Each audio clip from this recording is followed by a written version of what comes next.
Muito bem, senhores, sejam bem-vindos a mais um episódio do Findocs Insights, agora em um ambiente novo.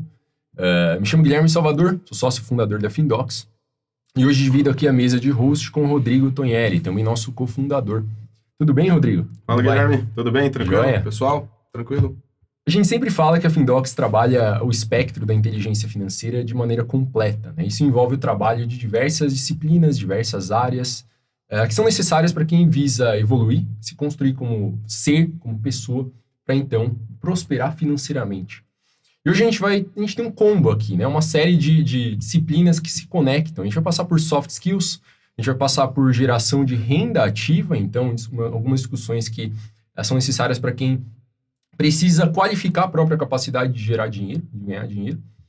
Vamos passar também por gestão de capital, então gestão daquilo que é um produto do que você construiu, né? Como gerenciar dinheiro, como alocar dinheiro, tudo isso a partindo de um convidado que é referência absoluta no que faz, que vai contribuir muito com vocês, com história de vida, com experiências, visão de mundo e de negócios, certo?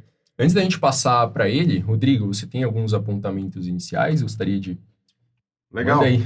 Vou falar um pouquinho do nosso convidado, né? Então já dá o spoiler do nome dele, Cassiano Cavalcante. Como o Guilherme disse, nós temos um combo aqui, né? Então até para a estreia do nosso podcast em formato vídeo, né? Chamado videocast, né? Então na nossa estreia, a ideia era trazermos um convidado que reunisse, que se identificasse o máximo possível com o público da Findocs. Então, o público da Findocs é formado por pessoas do mercado financeiro, é formado por pessoas que se interessam pelo mercado financeiro, por investimentos, né? Ou seja, pela gestão de patrimônio, pela gestão de capital, sim, mas é formado essencialmente, muito mais do que isso, é formado por pessoas que buscam a inteligência financeira, buscam enriquecer, buscam a independência, né? Buscam a independência financeira. E o Cassiano se identifica muito com esse público amplo, né? Então a ideia foi trazer um personagem que se identificasse dessa forma, né? E por que ele se identifica com o público amplo? Primeiro porque ele não é do mercado financeiro. A maior parte das pessoas não é do mercado financeiro, não está ali nas empresas, nas instituições e tudo mais. A grande maior parte das pessoas tem ali as suas atividades, né? E o Cassiano é uma pessoa dessa. Então, de uma maneira geral, ele conseguiu a sua independência financeira, conseguiu enriquecer e tudo mais, e se balizando nos pilares que nós defendemos aqui. Então, tem a parte de gestão de capital? Tem. Então, patrimônio, a renda atual, enfim, como é que você faz a gestão disso de forma otimizada, como é que isso daí se prolonga no tempo, né? Então, ótimo. Mas nós sabemos também que a riqueza de verdade, ela não se constrói com a gestão de capital, só com investimentos. Ela se constrói com empreendedorismo, né? Se constrói com trabalho, principalmente, né, na verdade. Então, o trabalho ele pode se traduzir no meio corporativo, você tem uma evolução corporativa, o Cassiano teve isso durante um longo tempo, né? E também através de empreendedorismo, você criar valor, criar empresa e tudo mais, enfim, ou gerar valor através de negócios, e aí você tem a prosperidade financeira, né? Então, essa é outra vertente que o Cassiano trabalhou muito bem ao longo da carreira. E eu acho que mais importante do que isso é a evolução do ser humano que dá base para tudo isso. Então, essa é a grande sacada. Todo mundo acha que tem que estudar mercado, todo mundo acha que tem que estudar negócios, mas o desenvolvimento do ser humano está na base de tudo isso, né? E assim, do ser humano como propósito, né, motivador, e também de toda a parte técnica do ser humano, realmente, ali, de como você evoluir, aprender a evoluir. E eu acho que o Cassiano reúne tudo isso daí. Então, eu acho que nós temos aqui uma boa oportunidade de ouvir uma pessoa, digamos assim, comum, falando assim, que não é do mercado financeiro, como essa pessoa evoluiu, né? Eu acho que pode ter muitas lições. E outro ponto importante, né, de trazer o Cassiano aqui, porque assim, todo mundo traz sempre, todos os podcasts trazem sempre os mesmos convidados, né? O mesmo convidado famoso, gira em todas as mesas, falam mais ou menos a mesma coisa. E a ideia de trazer o Cassiano é assim, vamos trazer alguém que está fora do radar. Não apareceu ainda em podcast nenhum, mas é um cara totalmente fora da curva. Então, como toda ação, né, todo mundo está acostumado com o mercado financeiro, toda ação que está fora do radar você, né, Gera melhores retornos, né? Gera melhores retornos, paga melhores dividendos, eventualmente. Então é isso. Tá? Então seja bem-vindo, Cassiano, ao nosso podcast. Tá? Faça uma breve apresentação. Obrigado. Obrigado pelas palavras gentis. Eu já estou me considerando uma microcap agora. Sim. Boa. Bom, meu nome é Cassiano Cavalcante, sou formado em administração, fiz MBA executivo mais ou menos em 2014, mas nunca parei de estudar, me especializei em estatística em 2010. Agora acabei de me formar, fiz uma pós-graduação em ciência de dados também. Mas é engraçado tudo que vocês colocaram, só linkando um tema. Eu vejo muita gente preocupada com a administração de patrimônio. Mas que patrimônio? Né? Perfeito. Então, eu vim zero. Sim, Eu cheguei nesse mundo sem patrimônio. Bom, aí o passo anterior é geração de riqueza. Eu preciso gerar valor, eu preciso gerar riqueza. Que é parte da discussão que a gente tem aquela brincadeira que a gente faz muito, o brasileiro diz muito em ganhar dinheiro. O americano, né, no inglês, a gente faz dinheiro. Né? Então, como é que a gente constrói? E se a gente pensa em geração de riqueza, mas tem alguma coisa antes, porque gerar riqueza baseado em quê? Em 3 skills. Né? Então, a gente precisa começar a pensar na pirâmide da maneira como ela deveria ser construída. Assim, ó, eu tô pronto para gerar riqueza, eu gero riqueza, eu tô pronto para gerir meu patrimônio. O que não significa que a gente não vai fazer, principalmente as pessoas que já estão em idade adulta, vão ter que fazer um pouco dos 3 o tempo inteiro. Né? Mas a base começa eu diria certamente nos soft skills, né? Exato, exatamente. Legal, então ó, vamos começar. Queria começar justamente pelos soft skills, né? Que é a base de tudo, são os fundamentos, é a essência, onde tudo começa, onde você tem aquela semente que germina em tudo que se vê, né? Eu gosto de uma frase que diz o seguinte, né? O visível nasce do invisível, né? Nasce daquela sementinha que está lá dentro, né? Do Cassiano, está dentro do Guilherme, está dentro do Rodrigo, está dentro de cada um. Né? Então eu queria que você falasse um pouquinho do teu propósito motivador. Como é que... Se ele mudou ao longo do caminho, se ele é o mesmo desde o começo, né? Quando você percebeu a respeito desse propósito motivador? Então... Essa é uma ótima pergunta. Para mim, começa muito cedo, porque eu venho de uma família em que ninguém tinha nível superior. Então, para começar, eu tinha uma ideia inicial, meu primeiro fato motivador, assim, bom, eu posso ser o primeiro a ter uma universidade, me formar. Então, meu primeiro ponto eu precisava gerar riqueza, precisava gerar para poder pagar essa faculdade, eu precisava dar grana para poder pagar. Então, meu primeiro fato motivador foi assim, eu tinha a opção de fazer uma escola técnica, desenvolver skills para ter um trabalho, e eu gostaria de ter um trabalho que me remunerasse suficientemente bem para fazer a universidade e ter outras coisas. Queria ter carro, queria viajar, especialmente viajar sempre foi um lance muito importante para mim. E aí, assim, eu desde muito cedo comecei a estudar inglês, e só um parênteses, não gostava, o gosto veio depois, mas eu venho de uma época onde uma pessoa que falasse inglês não precisava nem de nível superior, tinha um trabalho de primeira linha. Né? Então, aí eu falei assim, bom, então aí eu resolvi estudar eletrônica para ter um trabalho, para começar a gerar algum tipo de riqueza, gerar rendimento para poder pagar a universidade. Nessa primeira fase, eu diria, inclusive, a construção dos skills é o essencial, é você investir em você, para que você possa, enfim, poder fazer as coisas que você tem interesse, né? Importantes. Legal. Então, assim, o teu fator motivador não era o dinheiro necessariamente. O dinheiro foi meio que meio, é isso? Esse é outro ponto super interessante, Rodrigo. Quando você já menciona. Teve essa sacada, assim, né, de ter dinheiro como... Mas vamos lá. Não, mas isso é super importante, porque uma coisa que eu aprendi depois, bem mais velho, dinheiro é meio, não é fim. São muito poucas as pessoas que eu conheço que ganham dinheiro pelo prazer de ter o dinheiro. Na verdade, assim, eu conheci uma pessoa que falou assim, eu gosto de olhar minha conta bancária e ver ela subindo. Mas para todas as outras, eu sempre vi alguma coisa por trás.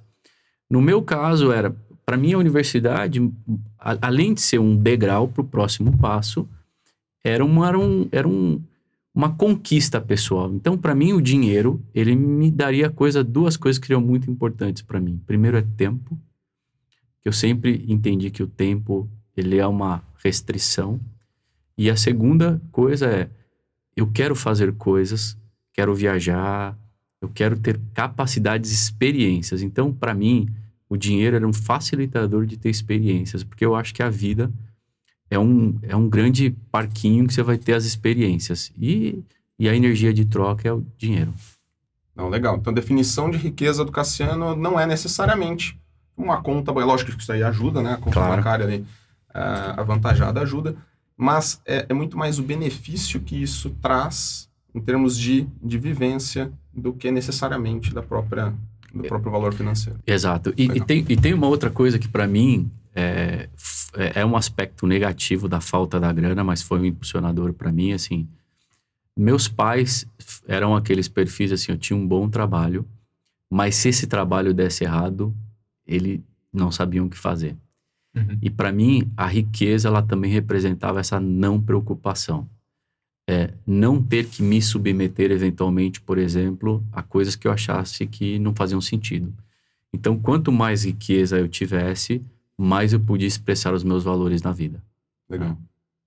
Isso te dá liberdade. Me dá liberdade, exatamente. O dinheiro como forma de chegar até a liberdade, assim, tempo também, né? Tempo acaba sendo objetivo aí, né? Quem realmente não constrói isso acaba se tornando refém de poucas opções. Exato. Perfeito. E a grana te dá isso, assim, ó, no final, Guilherme, você comentou algo super importante, é ter opção. Uhum. Eu gosto de ter opção. Sim. Uhum. Sim. Perfeito. Cassiano, você comentou também da construção de skills. Você mencionou que no começo da vida, a ideia ou aquilo que gera mais resultados ao longo do tempo é você construir os skills, se preocupar mais com a construção dos skills do que com os resultados em si, né? E você mencionou do inglês, né? Falou que eu não gostava de inglês, né? O quanto que, assim, fazer coisas que não te dão prazer, né, fazem parte, né, da questão, e quanto que você acha que tem que realmente ali, ter esse trade-off entre fazer aquilo que não gosta para a construção de skills, o que te, de fato, ali motivou a fazer coisas que você não gosta por um longo tempo, até porque aprender inglês, falar inglês não é um processo fácil, né? Então, nós estamos falando também de persistência no meio do caminho, né? E persistência é justamente você passar por entraves, né, que não são prazerosos necessariamente. Então, eu queria que você falasse um pouquinho sobre esses processos não prazerosos aí. É um ótimo ponto, porque no final, eu acredito que a gente cria a nossa realidade, ok? Eu aprendi uma palavra japonesa que é muito comum e que pouca gente conhece significado. Uma das traduções possíveis é a palavra Buda, né? É uma palavra japonesa, embora tenha uma outra origem, mas a ideia é aquele que vê a realidade como ela é. Então, a maior parte das vezes, a gente imputa valores às coisas, ou imputa desafios mentais, ou questões que eu fui percebendo ao longo da vida que elas são muito relativas. Por exemplo, o inglês eu não gostava, né? Eu achava que, eu tô aprendendo uma outra língua, por que o cara não vem aprender a minha? Ou aquelas coisas quando a gente tá aprendendo inglês que não fazem muito sentido, você traduzir ao pé da letra, não funciona, né? Mas a partir do momento que você começa a perceber as possibilidades que aquilo te abre, e mais que isso, eu comecei a me dar conta que eu podia me comunicar com outro ser humano. Então, você vê, algo que não era prazeroso, que não tinha muito sentido para mim, ele passa a ter prazer quando eu entendo que ele está vinculado a coisas que são importantes. Uma está vinculada ao meu propósito, à minha ideia de ter independência, de ter opção, de poder escolher. E eu percebo cada vez mais que quando a gente tem a capacidade de exercer algo que tem um desafio grande, a gente chega do outro lado, existe esse outro benefício intangível, né? Porque nem tudo é utilitarismo, né? Nem tudo a gente faz porque vai ter alguma coisa na ponta. Mas tem essa ideia que, assim, é o autodesenvolvimento, essa percepção de, cara, eu aprendi um negócio novo. Eu tenho uma relação nova com a vida. Eu posso entender coisas que antes eu não entendia. Então, começar a experimentar essa ideia de coisas que eram difíceis e que eventualmente não faziam sentido, mas quando você faz isso 2, 3 vezes, você começa a perceber que, na verdade, tudo faz sentido. De uma certa forma, está tudo muito conectado. E eu acho que observar os pequenos ganhos, Rodrigo, é o que me faz persistir. Porque tem um desafio na vida, vale para a renda, vale para o skill, vale para o aprendizado, a vida ela não é linear. Você vai aprender música, você vai aprender absolutamente qualquer coisa, um idioma, você às vezes parece que você desaprende, mas de repente você vem e tem um salto. Né? Então a gente precisa começar a ter paciência, entender esses processos da vida, desenvolver esses skills e principalmente a gente precisa entender, da minha perspectiva, que eu vivo para servir. Né? E servir em que sentido? Para eu gerar riqueza, eu estou fazendo alguma coisa que serve a alguém. Então alguém está disposto a me pagar para fazer aquilo. Então, essa ideia de que eu não preciso amar o que eu estou fazendo. Eu preciso ter uma mínima afinidade. Como algumas pessoas vão ser mais de humanas, outras de exatas. Mas se eu tenho uma afinidade, para mim já é energia suficiente para que eu possa desenvolver e ver valor naquilo que eu estou fazendo, eu estou aprendendo.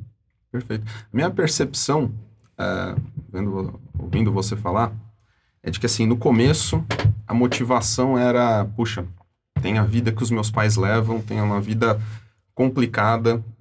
Talvez você não tivesse ainda a noção que você tem hoje de propósito de gerar valor para a sociedade e tudo mais. Né? Talvez o motivador principal no começo seja, poxa, eu preciso ter opção, preciso criar opcionalidade para minha vida, eu preciso, né, assim, aí no caso, o caminho do dinheiro ali, vou objetivar ter dinheiro para ter opção para desafogar, né? Estou aqui me afogando, a minha família está se afogando, isso daí, obviamente, né, traz algumas emoções, né, algumas angústias, né, para o ser humano. Falando, não, eu preciso colocar a cabeça para fora. Né? E depois, com a maturidade, você fala, não, legal, pus a cabeça para fora, tenho as opções, me desenvolvi, ok, encontrei o meu lugar no mundo, tenho ali, né, enfim, estou com um certo conforto. E aí você começa a enxergar além. Né?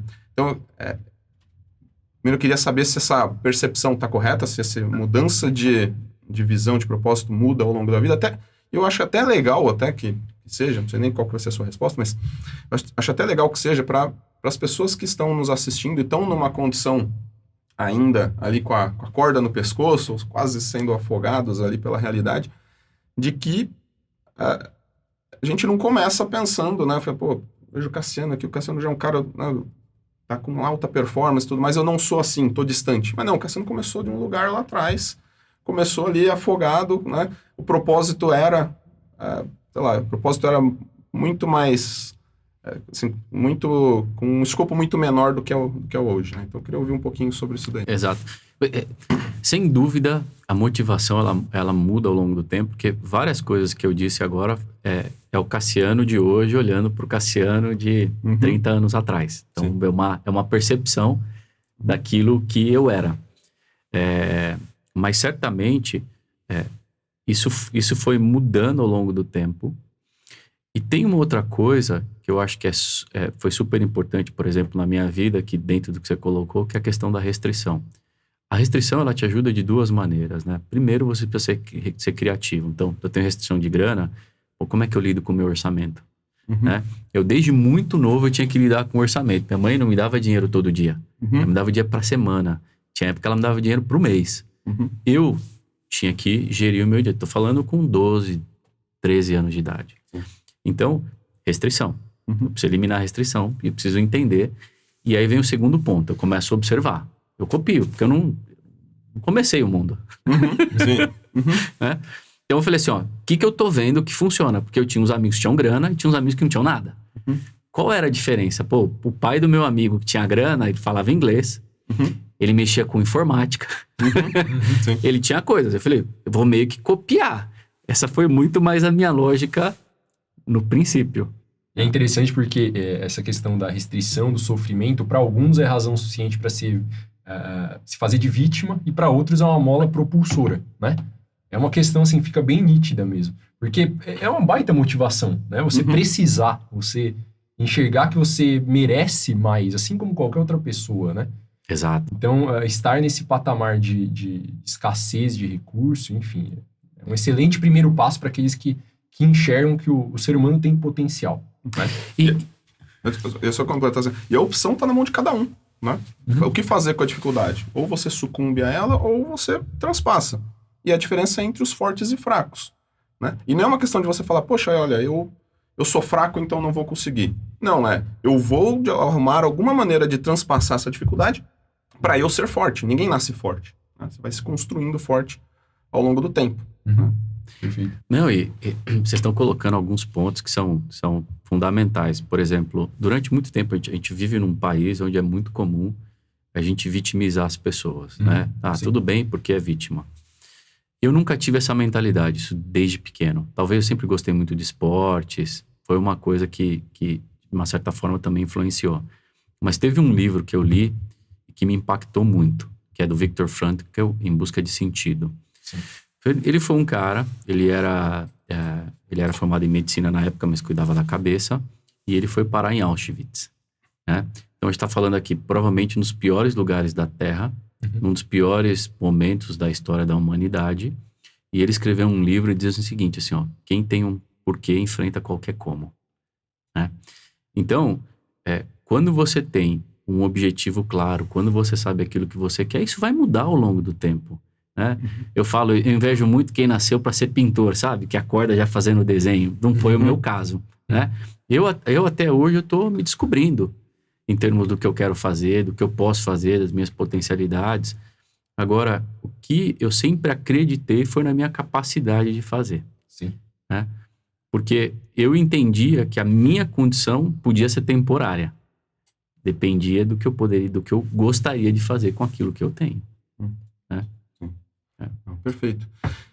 Bom, eu vou passar aqui de tema, falar um pouquinho agora sobre a sua trajetória, especialmente focado em geração de renda.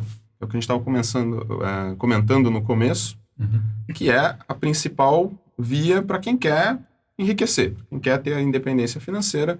A via mais rápida, com certeza, é a geração de renda, né? Você investir em você para forma de trabalho e tudo mais para conseguir essa renda.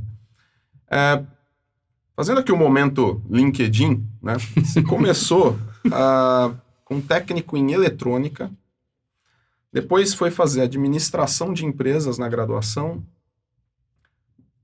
depois passou a estudar matemática para call center, né? Então, processos matemáticos com uma complexidade razoável, né? Mais recentemente fez um MBA em Data Science, né? Enfim, então uma formação bastante eclética, ou seja, tem uma amplitude razoável, vai desde o técnico com um nível de sofisticação razoável até níveis de você trabalhar com gestão de nível tático e estratégico, né? Ocupou cargos de gestão, né? Teve a maturidade carreirista na indústria de telecom, né? Então, cargos de gestão, então fez a parte de trabalho em carreira. E depois começou a trabalhar com a geração de valor através de negócios, fazendo links entre diversos negócios, né? Então, criando oportunidades de negócio, empresas que nasceram dali, enfim. Daí eu acho que provavelmente deram uma grande estilingada no teu patrimônio. E mais recentemente fazendo isso através de empresas de Israel. Então, olhando para empresas de Israel, vendo o que elas fazem, como trazer elas para cá, dirigindo as operações delas no Brasil e tudo mais. Então, assim, a coisa mudou, é bastante ampla, e a coisa mudou bastante ao longo do caminho. Então, eu queria que você falasse um pouquinho sobre a sua trajetória, o porquê de cada escolha ali ao longo dessa linha do tempo. É engraçado colocar isso, porque a gente tem um plano, né? Mas como diz o Mike Tyson, né? Todo mundo tem um plano até tomar um soco na cara, né? Sim. Exato. Eu tinha um plano mais ou menos, que era assim, bom, vou trabalhar na HP. Né? Por que HP? Quando eu tava no colégio... O pai dos seus amigos lá? Não, mas pior que foi mais simples, assim. A história da HP foi simples. Eu estudava num colégio, quando eu comecei a fazer colegial técnico para arrumar emprego. Segundo ano, precisando de grana, falei, vou procurar estágio. Aí meu primeiro estágio foi numa indústria. eu descobri que lá não era para mim, né? Literalmente uma indústria mesmo produzindo coisas, né? Só que, de novo, lembra, eu sempre acreditei que a educação podia ser um caminho. Sendo um caminho, eu era um dos melhores alunos da escola, fui convidado para fazer uma entrevista e uma prova na HP. Aí começa, entre aspas, as sortes da vida, né? Lembra aquele cursinho mais ou menos de inglês, me ajudou a fazer a prova de inglês. Isso resolveu. Aí entrei na HP, foi meu primeiro estágio, meu primeiro salto de vida. Você fala assim, como assim salto de vida? Era estagiário, mas tudo bem. Eu ganhava pouco, mas meus amigos não ganhavam nada. Aí eu fiquei trabalhando no HP quase 5 anos e eu vi os gerentes da empresa, todo mundo que era engenheiro fazendo administração. Falei, cara, não tinha a menor ideia do que era, mas eu pensei o seguinte, se eles estão fazendo engenharia para fazer ADM, eu vou pular uma fase. A lógica, e eu olhava o jornal na época, porque era jornal, né? Tinha uma porrada de emprego na área de ADM. Falei, fome eu não passo. Resolvo mais um problema de restrição. Então, durante o colégio HP, eu paguei a faculdade. Aí, no final da faculdade, falei, bom... Só que aí eu comecei a evoluir dentro da empresa, comecei a ganhar melhor e começa aqueles dilemas, né? Sigo aqui, vou trabalhar na HP, numa multinacional, porque era o sonho de todo mundo. Falei, cara, vou ficar limitado como eu acho que as pessoas ficam limitadas. Eu falei, eu preciso sair daqui. Aí comecei a procurar estágio, encontrei um emprego. Eu fui trabalhar na Credit Card. Lá na Credit Card foi quando começou a minha relação mais próxima com a matemática e com a programação. Porque eu tinha um amigo que trabalhava comigo, o cara era genial. Cara, não é o meu caso. O cara é genial. Aquele capacidade intelectual, assim, fora da curva. E ele desenvolveu um sistema. Eu cheguei e falei assim pra ele, assim... Onde é que você aprendeu a programar em VBA? Ele falou, F1. Eu falei, você tá de sacanagem comigo. Mas eu falei, se ele pode, eu também posso. É uma questão de brilho. Como diz o professor Clóvis, se é pra 2 ou 3, mano, é pra mim também. Sim. Eu adoro o professor Clóvis, cara. Eu passo pros meus alunos o vídeo do professor Clóvis com palavrão e tudo e dane-se, cara. Se é pra 2 ou 3, é pra mim. Preciso aprender. Porque assim, eu trabalhava na área de MIS, fazendo report. Assim, eu não queria fazer trabalho repetitivo, então eu aprendi a programar. Como eu aprendi a programar, os caras falaram assim, conhece um pouco, vamos colocar ele em planejamento. No planejamento, cara, aí eu entrei no parquinho, né? Porque matemática, fazer forecast, fazer previsão, cálculo de quantas pessoas precisariam ter no call center, etc., com toda a sua complexidade. Falei, bom, aqui não tem nenhum especialista. Falei, você e eu. Falei, resolvi estudar. E aí, eu me especializei tanto nessa área que uma empresa que vendia software estatístico para call center me chamou para fazer uma entrevista, porque alguém falou, conheço um cara que manja desse negócio. E minha mãe falava assim para mim, filho, faz tudo nessa vida, mas não vende nada. Porque na cabeça da minha mãe, vendedor é o cara que passava na porta de carro, vendendo coisa, vendia o almoço para comprar janta, né? Sim. Aí eu falei, durante a minha entrevista, os caras falaram assim para mim, então, tem treinamento nos Estados Unidos. Falei, pô, eu queria ir. Os caras vão pagar. Falei, bom, tem aumento de salário, vou viajar, aumento de cargo. Falei, vale o risco. Né? Então... Aqui... Mas isso ainda é na Credit Card, ou não? Não, aí eu saí. Foi literalmente a transição. Eu saí da Credit Card para uma empresa de telco para vender software estatístico para call center. Que era daquele holandês lá, top das galáxias lá na... Não. Não. Ainda não. Na verdade, nessa época eu nem o conhecia, mas já estava estudando estatística aqui no Brasil. E aí, quando eu comecei a trabalhar nessa empresa, eu comecei a pesquisar quem dava cursos dessa área fora. E eu fui fazer cursos com ele lá na Holanda. A especialidade dele é PhD no tema, ele é professor, inclusive, de doutorandos nessa área. Eu falei, pô, preciso estudar com quem manja. Aí a coisa vai se conectando, né? Se não fosse o inglês, eu não iria. Eu não teria nem o emprego, eu não teria nem a condição de estudar com ele. Então, você vê como uma coisa vai conectando com a outra. E, eventualmente, mesmo o plano. O meu plano, simplesmente, era, dado o ambiente onde eu estava, que tipo de skill eu precisaria desenvolver para que eu pudesse me destacar. Na Credit Card, inclusive, eu tive um salto tão grande que eu tive um chefe que ele reconheceu o meu esforço e ele dobrou meu salário. Tá? O que não é comum, né, dentro de corporações. Não né? é comum. Tem uma série de políticas, tem muita gente para administrar, é muito difícil isso acontecer. Então, são casos bem pontuais mesmo. Sim. Mas pra você ter uma ideia, ele teve que ele me deu aumento em 6 meses. Porque a política nem permitia que ele dobrasse meu salário assim de uma única vez. Né? Sim. Mas assim, de novo, qual foi o lance? Tem uma oportunidade. Qual é a oportunidade? Existe um espaço que alguém não está ocupando que eu posso fazer. Vai dar trabalho? Vai. Mas é possível. Né? Então, e aí, conectando com a história de geração de renda, na Credicar, eu já tive meu primeiro salto financeiro, porque assim, tem um ponto importante, né?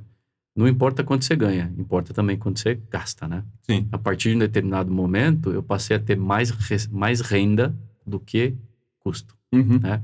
Investir no meu MBA era uma grana. Pra você ter uma ideia, o meu salário inteiro. Depois eu consegui ter apoio da empresa, pagava parte da grana, mas assim, eu entendia que essa fase da vida é a fase da construção. Eu preciso me construir. Perfeito. E baseado no que o mercado tem de oportunidade. Não é o que eu quero. Né? Eu não vivo num mundo isolado.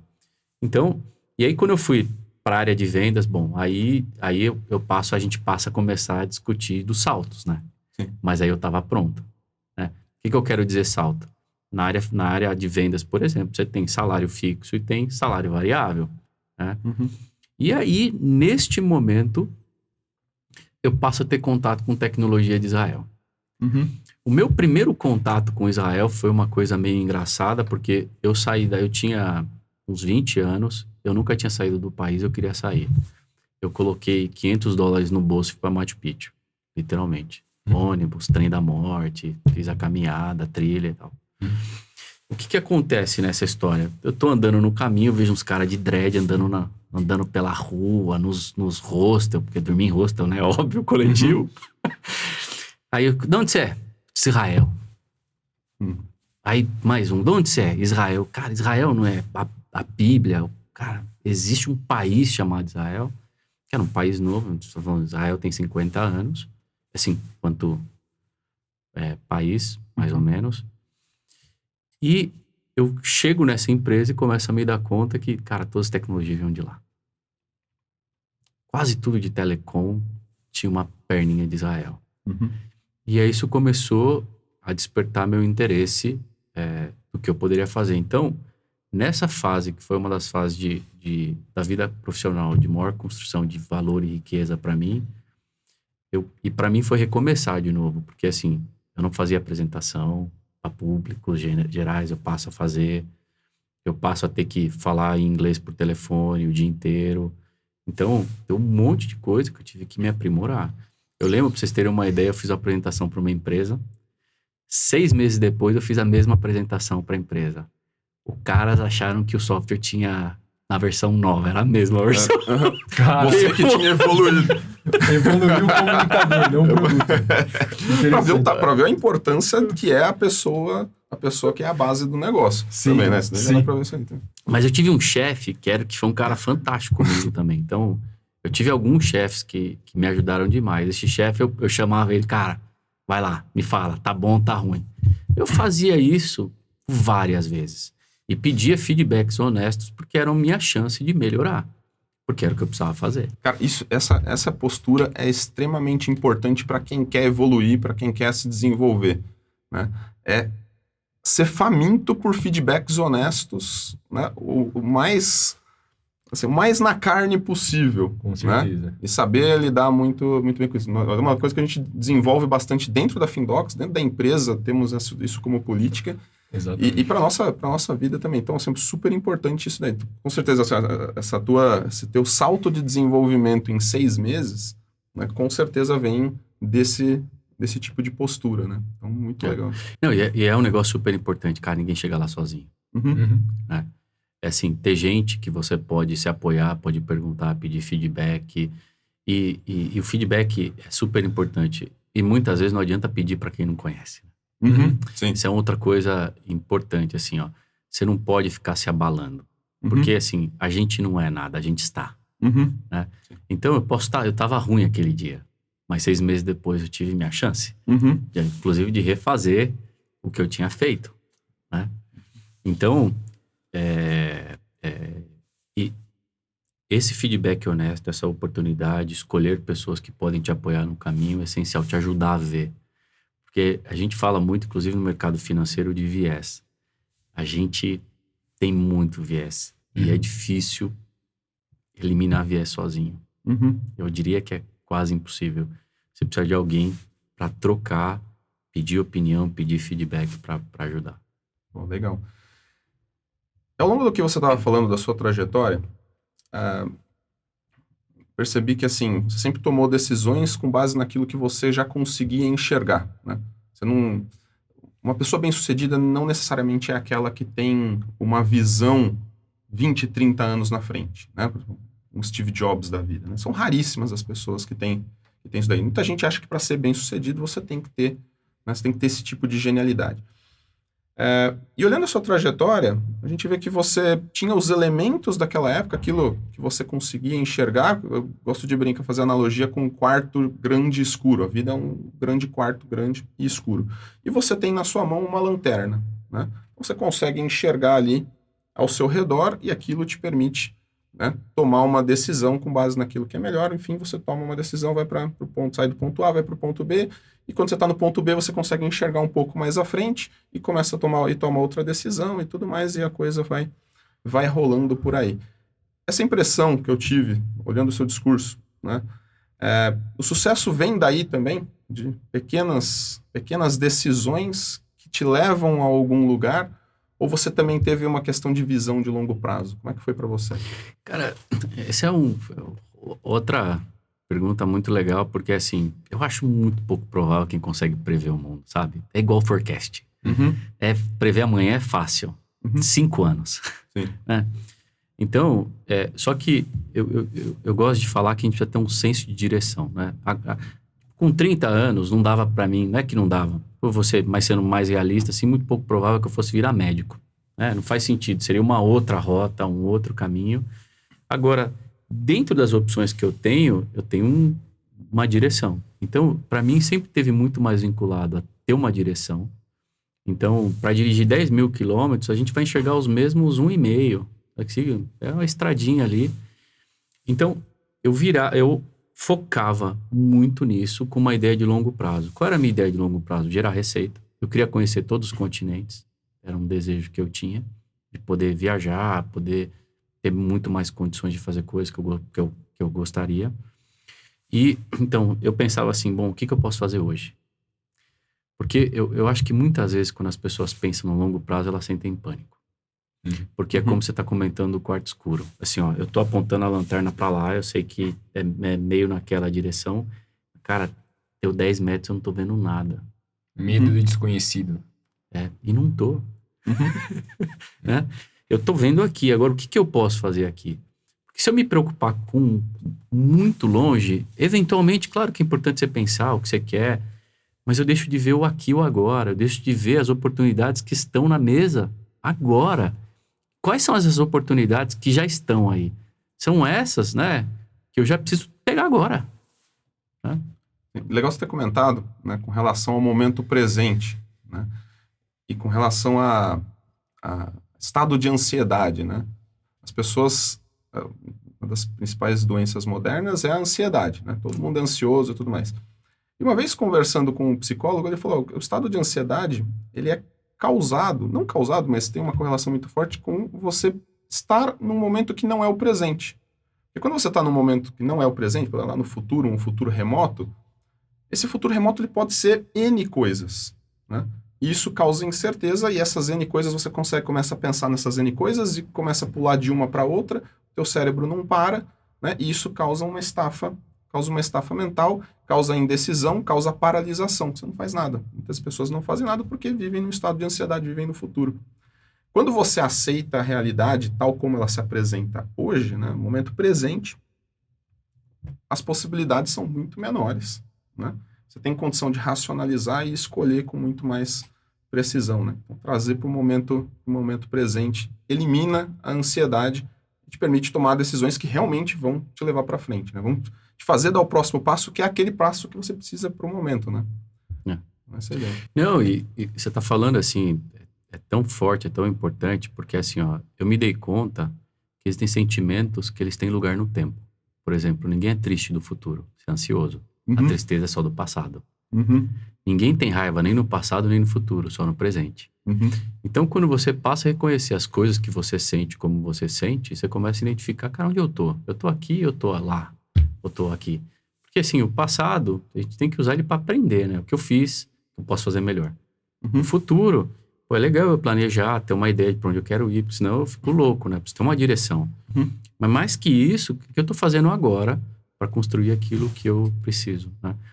Mas assim, eventualmente alguém pode pensar de forma equivocada que eu sou um cara muito tranquilo, muito pelo contrário.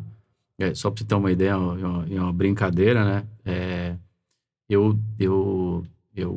A meditação foi tão importante para mim, eu pratiquei meditação tanto tempo que eu dei aula de meditação 5 anos, né? Eu falei assim, eu preciso ficar bom nesse negócio, porque eu precisava de paz de espírito, né? Sim, para controlar o teu interior.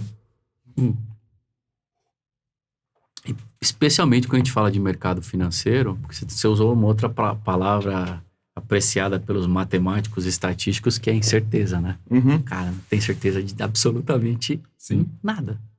A gente volta para incerteza, volta para ansiedade, que é onde paralisa todo mundo sai fazendo merda no mercado financeiro. Né? Exato. Especialmente os novos, né? O pessoal que entrou agora não está tão acostumado com esse ambiente, né?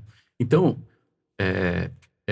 um dos soft skills mais importantes que a gente precisa desenvolver ao longo da vida, e esse eu diria que sem dúvida nenhuma, ele deve ter um tempo de relevância do que a gente cuida, é a maturidade, é o emocional. Isso absolutamente para qualquer coisa, né? Porque, especialmente na vida profissional, nada é pessoal. Nada é pessoal. Né? Quando a gente começa a tomar todas essas coisas como pessoais, né? Fez pra mim, é pra mim. Parece até que o mercado financeiro reagiu pra mim, né? Foi no meu stop e voltou. Sensacional. Exatamente. Então, ter essa envergadura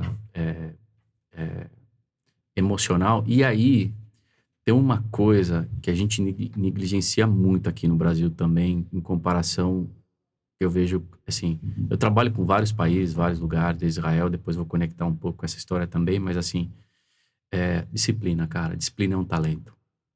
As pessoas, elas estão muito preocupadas em entender genialidade. Aqui no Brasil, a gente adora o gênio, né? O Neymar é o gênio jogando bola, o Pelé foi um gênio jogando bola. A gente dá um mega de um valor para genialidade. E quando eu vou, por exemplo, para a cultura japonesa, é outro modelo.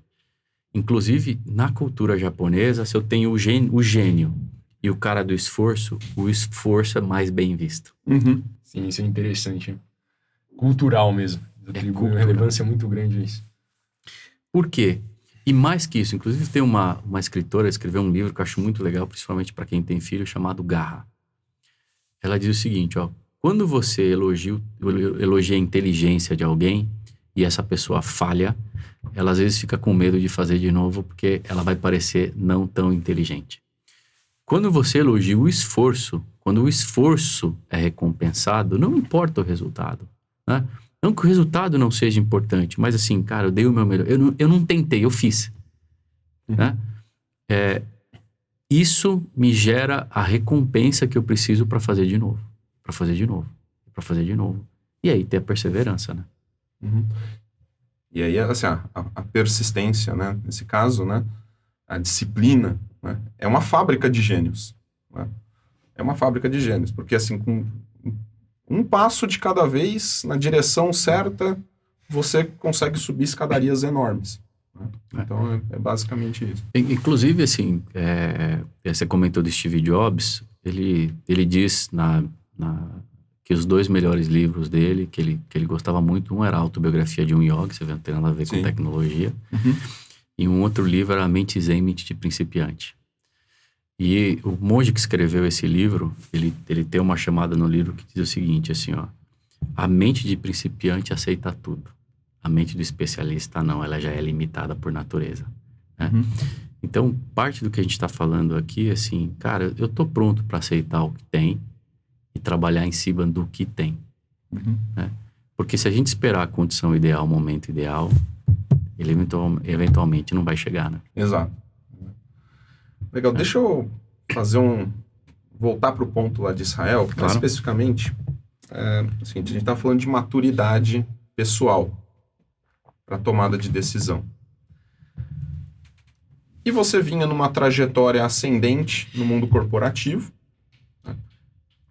É uma maneira de ficar rico também, você vai aumentando a sua renda e tal, mas a gente sabe que o mundo corporativo, dá para ficar rico só no mundo corporativo? Dá. Não dá para você ficar super rico, mas dá para você ficar rico, dá para ter uma boa vida, né? Você vinha num momento ascendente ali, e aí chegou num determinado momento que veio por empresas de Israel, ou outras empresas, outros negócios e tudo mais, de você decidir se você iria se descolar dali, se iria empreender de alguma forma, né? Como é que foi esse momento para você, quando você soube que você estava preparado para o salto, se é que soube que estava preparado para o salto, né? Que é muito diferente, né? Todos Claro. nós aqui, né, trabalhamos em empresas, fizemos uma boa carreira em empresas e em um determinado momento, falando, poxa, agora eu tenho uma encruzilhada. Posso assumir um negócio, né, construir valor, gerar valor a partir do nada, ou posso continuar aqui nas caixinhas das empresas, que é muito mais previsível. Você sabe muito mais, você tem o seu job role, né, o role description, né, você sabe o que você tem que fazer exatamente, você sabe qual que é o próximo, então muito mais previsível nesse sentido. Agora, quando você está avulso, você primeiro não tem uma marca de uma empresa que ampara, né, que te dá ali o nome, né, que faz o seu nome e tudo mais, você está absolutamente sozinho para criar valor quase que do zero, né? Então, existe um degrau bem importante aí. Então, como é que Sim. foi para você esse processo? Cara, para mim, por incrível que pareça, foi um processo muito simples. E até meio, eu diria para ti, meio no-brainer, assim, não precisa nem pensar muito, porque assim, ó, primeiro ponto, né? Eu vim construindo riqueza. Então, eu já tinha grana suficiente nesse momento da minha vida para viver muitos e muitos anos sem trabalhar. Te deu opcionalidade. Exato. Então, me baixou a ansiedade e pressão. Bom, né? Eu posso entrar num negócio de cabeça tranquila, limpa, né? E aí eu comecei a ver a questão, de novo, observando, um monte de empresa de Israel, um monte de oportunidade. Comecei a me conectar com Israel, né? Aí aconteceu uma história que foi o seguinte: algumas das pessoas que eu conheci de Israel começaram a representar outras empresas. E eu falei, nossa, isso é legal. E empresa, assim, desde software a míssil, né? Então, absolutamente de tudo. E eu vi que existia um gap enorme entre a tecnologia que as empresas estavam usando e o que já existia no mundo, e as empresas de Israel querendo vir para o Brasil, porque tinha um potencial gigante aqui pela quantidade de empresas, pela quantidade de habitantes que a gente tem. Então, a ideia foi, qual foi o plano? Eu conversei com um cara que também tinha capital, ele tinha acabado de sair do mundo corporativo. A gente bateu um papo e falou, bom, o que a gente pode fazer? A gente pode atrair investidor. Então, primeiro e segundo ponto. Também não coloquei dinheiro próprio. Não precisei colocar dinheiro próprio, porque a ideia era, eu vou trabalhar por uma remuneração absolutamente ínfima em relação ao que eu ganhava, mas com investidores. Então, a empresa tinha grana para contratar, pagar espaço, pagar pessoas e etc. E com uma assimetria gigante. Porque aí, de novo, também fazendo relação com a questão do portfólio. Qual era o meu risco-retorno? Se eu desse errado, eu tinha perdido a grana, a diferença do que eu ganharia no mercado e o que eu estava. E só um detalhe, eu estava tão bem qualificado na época que no mercado já tinha proposta de trabalho quando eu pedi demissão para ganhar mais do que eu ganhava antes. Então, quer dizer, ainda tinha espaço para voltar a fazer o que eu fazia, né? E a opção seria o seguinte: se qualquer um desses projetos que eu comecei a me envolver e dessem certo, ele pagaria a conta de todo mundo. Então, para mim não foi uma decisão difícil. Para mim, difícil seria não ir. Seria e assim, não fazer. Pelo que você explicou até aqui, desde sempre você teve uma atitude muito empreendedora, né? Identificar problemas, assumir a postura de resolvê-los, percorrer o caminho para resolvê-los, que é exatamente o dia a dia empreendedor, não é? Não se acomodar, não deixar para os demais necessariamente assumirem a identificação desses erros. Você sempre teve essa postura de tomar a frente. Então, imagino que tenha sido bastante natural mesmo, né? Você está colocando um negócio, Guilherme, que assim, é fantástico, porque existe também um conceito, principalmente da década de 70, 80, onde a empresa geria a sua carreira, geria a sua vida, né? As pessoas muitas vezes esperam alguém dizer o que você tem que fazer, né? Ninguém vai dizer. Você pode esperar, mas é muito ruim. Porque a decisão é minha ou é do outro, né? Aquela historinha que diz assim, ó, quem pilota o teu aviãozinho, né? É você. Então essa atitude deveria ser uma atitude em relação à vida. E aí é outra coisa, comportamento é repetitivo, Guilherme. Às vezes as pessoas precisam parar para entender que assim, o comportamento que ela tem na empresa, ela tá tendo na vida dela. É difícil ser uma pessoa num lugar e ser outra e outra e outra. Não tô dizendo que a gente não mude, tá? Mas essa atitude, no geral, quando você tem, você vai fazer ela na sua casa, vai fazer isso na escola, você vai fazer no trabalho, e é fundamental. Em toda a sua trajetória isso ficou bastante nítido pelo que você contou. Todos os lugares pelos quais você passou, você encontrou um problema e corrigiu, assumiu a frente para corrigir esse problema. E você sabe que assim, ó, essa foi uma das coisas que eu mais aprendi com o tema de Israel. Mais do que só a tecnologia, porque a gente pode parar a pensar assim, um país, sei lá, que foi formado pós-Segunda Guerra Mundial, não tinha Israel. Né? Então os caras desenvolveram um país, primeiro ponto, um país tem um propósito. Qual o propósito? Eles têm que estar disponível e pronto para receber judeus do mundo. Então você vê, não é um país comum, né? E como é que ele sai de não ter nada, vamos lá, um deserto com absolutamente recursos escassos para ser esse polo de tecnologia? Tem muito a ver com isso que vocês comentaram, assim, ó, é um país que eu vejo muita atitude, né? É a atitude do fazer. É um país que não tem hierarquia. Então, por exemplo, a hierarquia, se você respeitar a hierarquia demais, você pode morrer. Porque, veja, eles tiveram várias guerras, saíram vitoriosos de todas as guerras. Então, eles têm uma mentalidade, por exemplo, você tem um grupo, um pelotão, uma tropa, tem lá sempre alguém de alta patente. Então, não está indo só, vou falar recurso dispensável, entre aspas, não. E lá, se alguém entende que o caminho é errado, que pode morrer, então alguém com 18, 20 anos, eventualmente, está tomando decisão de vida e de morte, né? Eu li os próprios escritores do livro O Rápido e Devagar, super conhecido no mercado financeiro, são de Israel.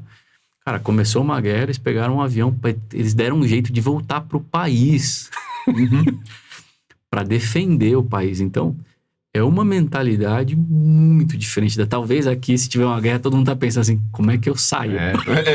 Sim. Vaza do país, né? Exatamente. Mesmo cenário político agora, tudo mais, tem muita gente pensando, não, pô, se fulano for eleito, eu tô indo embora. Tô fora. Esse é um raciocínio, pessoal. E o raciocínio não, é do que eu faço, do que eu posso fazer. Então, quando eu começo nessa minha jornada empreendedora, eu ainda, lembro da história de ver esses caras andando, eu fui entender, né? Termina o exército obrigatório para todo mundo, eles vão dar uma espairecida, vão viajar, vão conhecer coisas.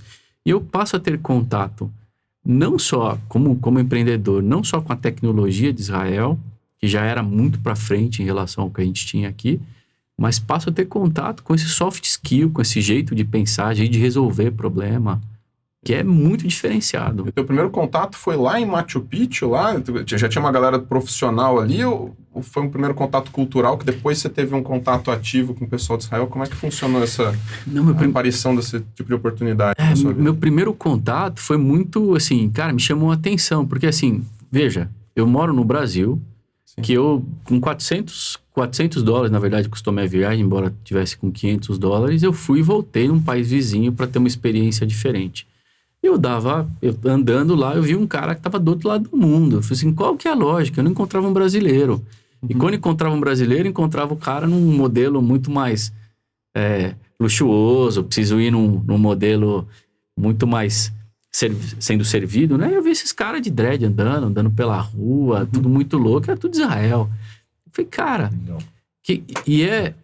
se a gente parar para pensar, entre aspas, é tomar risco, né? Você vê, começa, é a atitude de sair de um lugar, viajar para um país que eles não falam a língua.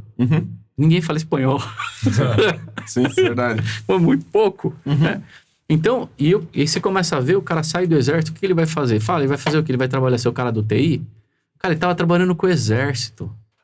Ele estava trabalhando com tecnologia de ponta, vendo o que o país dele faz, o que o país dele é capaz em termos de recursos. Ele vai fazer o quê? Vai ter que empreender mesmo. Sim. Então, Legal. Legal, deixa eu fazer uma pergunta aqui.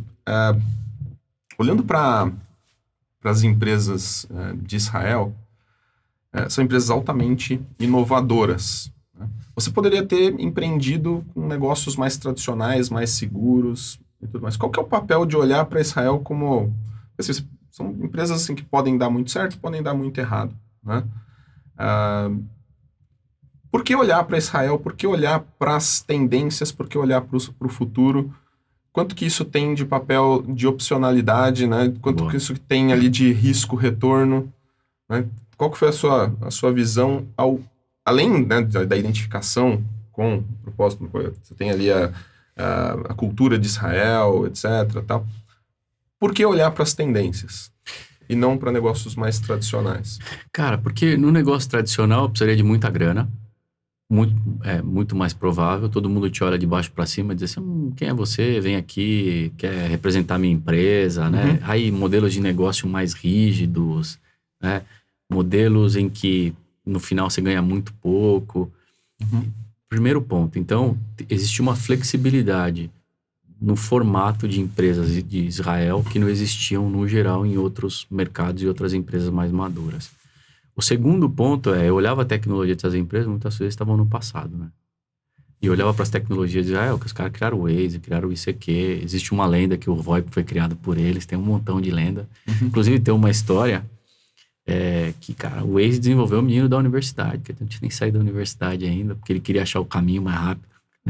Sabe, essas coisas que você fala... Conta essa história do Waze aí, que o cara era tipo um bêbado, assim, né? Era um negócio assim, né? Como é que funciona?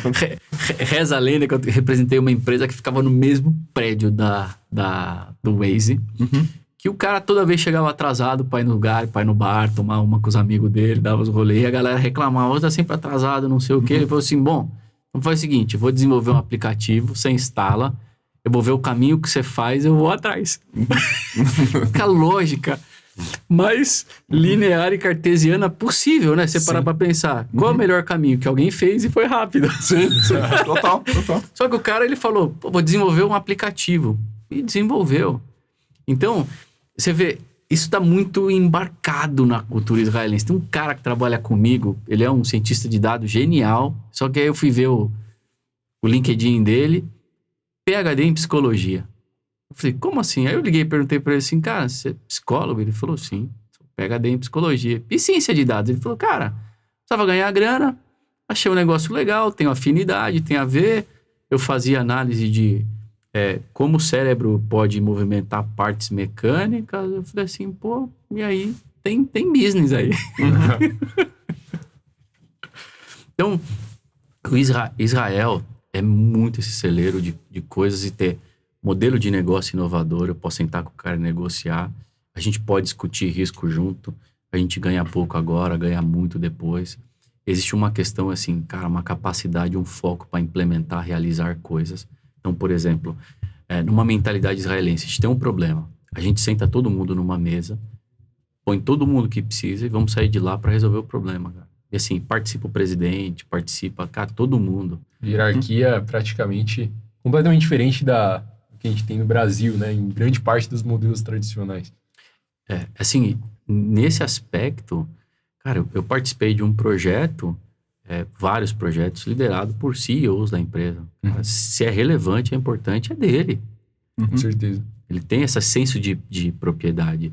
E as pessoas que trabalham no time, mesmo senso de propriedade. Precisamos fazer, então vamos lá fazer. Fala assim, a única coisa que precisa tomar cuidado com Israel é pede e dá instrução. Porque se falar para derrubar o prédio, vai derrubar, não vai perguntar se tinha gente dentro. É foco, né? É foco.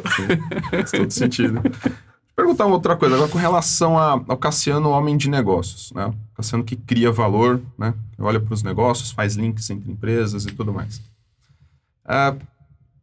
O que você busca ao gerar um negócio? No sentido de qual é a relação do que o Cassiano ganha, a relação que as outras empresas ganham? Aquele negócio do ganha.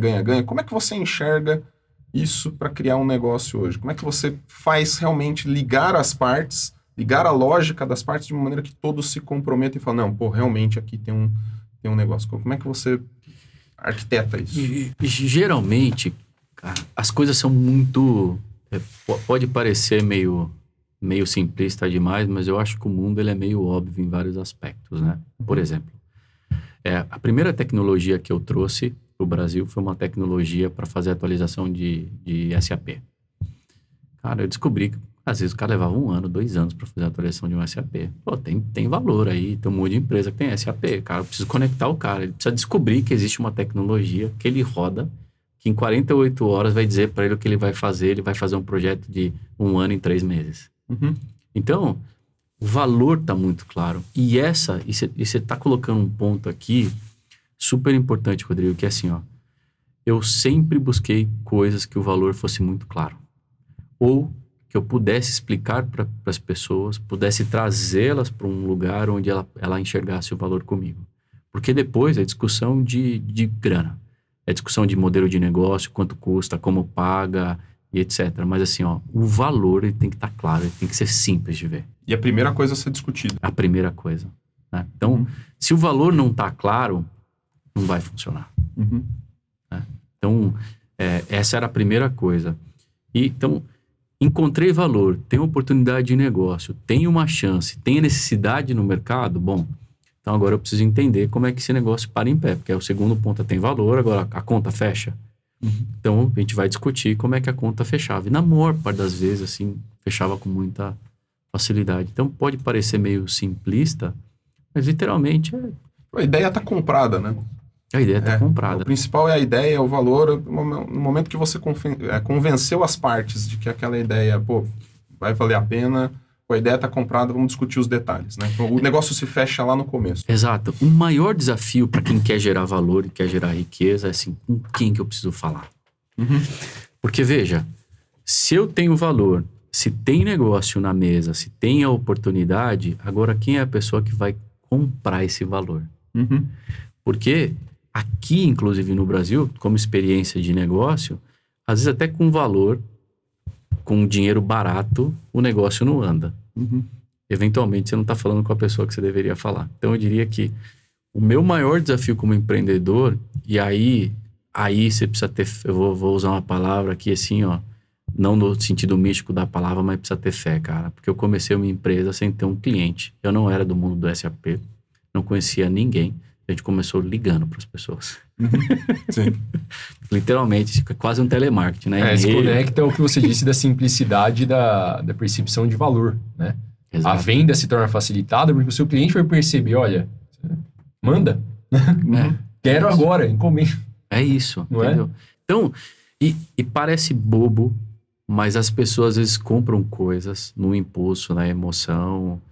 Eu tô falando como pessoa física, que na jurídica acontece menos. Não que não aconteça, mas acontece menos. Eu falo isso porque é importante a gente entender o valor dos dois lados. Sim. O valor tanto de quem está vendendo e de quem está comprando. A gente deveria fazer parte do nosso exercício e entender, cara, o que eu estou levando? E o que eu estou entregando. Né? Perfeito. Legal, tô aqui para mudar de sessão. Eu não tenho mais alguma pergunta com relação à geração de renda? Vamos em frente. Falar de gestão de capital agora, né? Gestão de capital, tudo bem. Então vamos falar do Cassiano agora, como é que ele geriu o capital, criou aquele colchão. Você mencionou alguns momentos antes sobre o momento que começou a sobrar dinheiro. Tá? Quando começou a sobrar dinheiro, você tem o que a gente chama de propensão marginal a poupar. Né? Ou seja, você tem uma sobra, o que você vai fazer é poupar, vai investir, alguma coisa. E aí, esse investir pode ser em ativos, aquilo que vai te gerar mais capital, e pode ser também investir na própria carreira. Né? Você investiu em cursos, investiu em uma série de coisas ali para se melhorar, para conseguir novas oportunidades, outras oportunidades que você estava almejando. Então, a minha pergunta é nesse sentido ali. Como é que funcionou, a partir do momento que você começou a ganhar mais, começou a ter a possibilidade de poupar, como é que funcionou para você? Eu vou poupar ou eu vou investir em mim em cada um dos momentos da vida? Como é que essa coisa funcionou para você? É outro ponto super relevante, porque assim, no começo da minha carreira, eu queria investir em mim. Então, meu primeiro desafio preciso pagar a faculdade. Eu comecei a juntar grana. Eu precisava de um carro. Então, comprei um carro. Né? Então, isso para mim tudo era investimento. O carro para mim nem entrou na conta do, é o carro para dar o rolê ou para viajar, para começar. Óbvio que também ele tem essa função, mas eu precisava. Ia me facilitar a vida. E aí, eu comecei a juntar grana, porque assim, pra você ter uma ideia, eu lembro do meu primeiro marco, assim, quando eu tive a grana para pagar a faculdade. O que eu quero dizer assim, ainda que se eu saísse do trabalho, a faculdade estava paga. Foi um marco para mim. E toda esta fase, para mim, foi uma fase de geração de investimento, geração de riqueza para investir. Seja em mim, mas ao mesmo tempo poupar. Então, durante a faculdade eu fiz cursos, diversos cursos, mesmo com tempo restrito. Aí eu comecei a trabalhar, seguir investindo em mim, mas aí também sempre importante, eu precisava de uma reserva, porque eu também queria ter tranquilidade, paz de espírito. Mas a conta que eu sempre fiz, por exemplo, quando eu fui fazer o MBA, eu não tinha grana para fazer. Quer dizer, não é que eu não tinha grana, eu tinha grana guardada e que eu ia ter que consumir. Então, mas para mim, assim, isso vai me abrir uma quantidade tão grande de portas que também era um investimento para mim, que eu não sei pensar, refletir muito. Cara, é importante, eu vou fazer. Né? Então, até esse período, para mim foi muito mais investir em mim, para gerar mais riqueza, para que eu possa depois investir. Depois, mais para frente, eu me dei conta que eu era um gestor de patrimônio pífio. Eu ia chegar nesse ponto aí, porque num determinado momento você é obrigado a estudar a educação financeira, né? A adquirir a educação financeira. Eu acredito que, pelo que você falou do seu background, você não teve isso na infância, talvez não teve isso dentro de casa, eu também não tive. Então, num determinado momento, isso chegou para você. Então, como é que foi? Para mim foi, eu comecei a olhar para o banco, comecei a olhar a taxa de juros, comecei a olhar o que o banco me pagava, falei, essa conta não está fechando, né?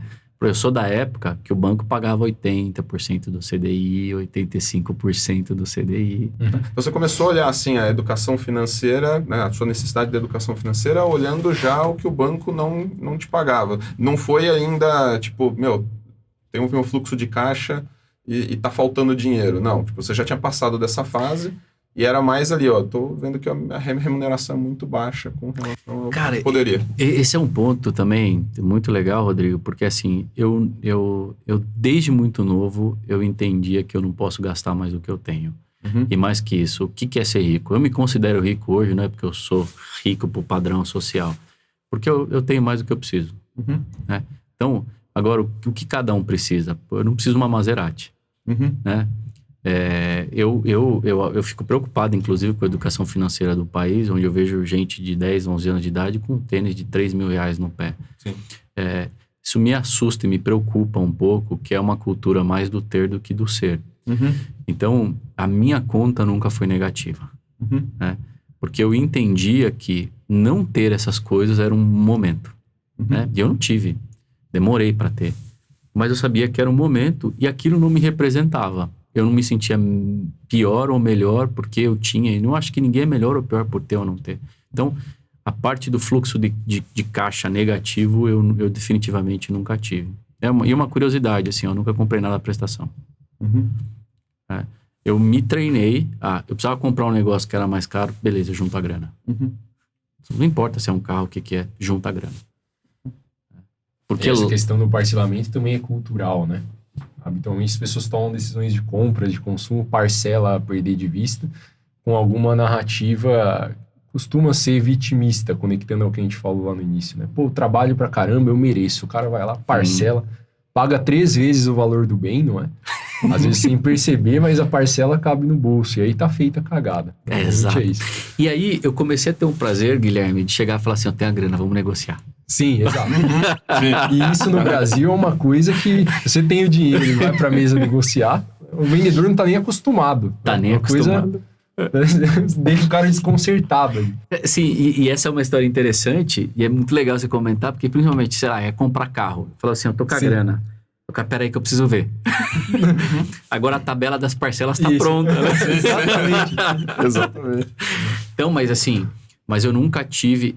E é engraçado, porque assim, ó, talvez uma experiência, e aí tem a ver com experiência experimentar isso, que é... Quando você guarda a grana e vai lá comprar, que você entende que você foi fruto do meu trabalho, eu fiz isso aqui e tô fazendo do jeito certo, tem um prazer que comprar a prestação não vai ter. Sim. Porque essa sensação de prazer que a gente tem quando a gente compra, ela é efêmera. Ela passa rápido. Mas a do esforço, não. Sim, perfeito. É. Você mesmo faz a gestão do seu capital? Você terceiriza? Como é que são as suas práticas hoje? Bom ponto. A minha história no mercado financeiro também é engraçada.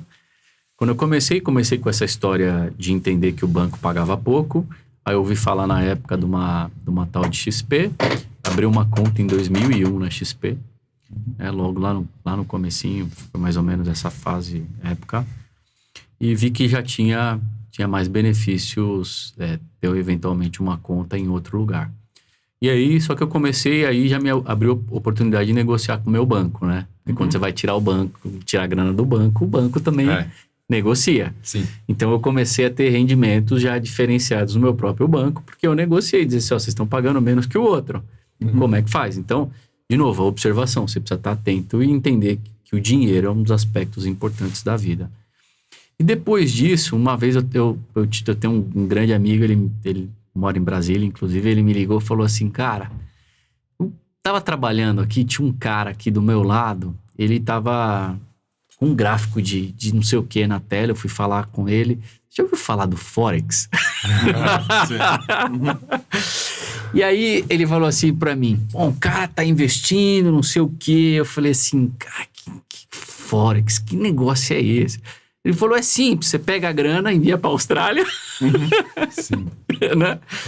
E pá, bom, deixa eu estudar, né? E aí, na verdade, o que eu fiz de novo? Fui procurar as pessoas, né? Falei, cara, não tinha ouvido isso. E eu tinha um amigo na época que ele tinha falado que ele via operando em bolsa. Eu tinha um amigo que durante muito tempo, ele literalmente viveu operando da bolsa. Eu sentei com ele e falei, cara, me conta o que você faz, né? Daí, eu não tinha a menor ideia, eu achei que ele comprava e vendia ações, mas assim, como investidor, eu descobri que ele operava IFR. Basicamente, ele desenvolveu um método que ele operava e vivia, juro pra vocês, assim, ele vivia fazendo isso, comprava e vendia ações baseadas no IFR. Eu falei assim, bom, entendi, o método é quantitativo, fácil de fazer, vou desenvolver um robô para fazer igual. Então, a minha inserção no mercado financeiro foi, como provavelmente de muita gente também, foi muito mais nessa ideia de investir, de desenvolver modelo, ou uma diferença. Eu nunca achei que o dinheiro era fácil. Né? Mas portanto, aí você foi estudar. Eu fui estudar. Né? Você começou com pouco, foi estudar. Comecei a investir, começou a render, só que... e aí, em paralelo também, cara, assim, ó, eu comecei a desenvolver modelos também do Forex, robô no Forex. E aí entra lá também, ó, aquele background de computação, de programação lá atrás, né? Exato. Você fez presente. E estatística, e como é que faz. Juntando os pontinhos da vida. Eu cheguei a operar tanto no Forex, tanto, que eu ganhei uma VPN direto no broker em Nova York. Eu girava muito. Ganhava pouco, mas girava muito. Então, a minha experiência começou aí bom, dá para gerar riqueza. E claro que em paralelo, eu comecei a aprender um monte de outras coisas. Só qual é o problema aqui? Você precisa de tempo. Né?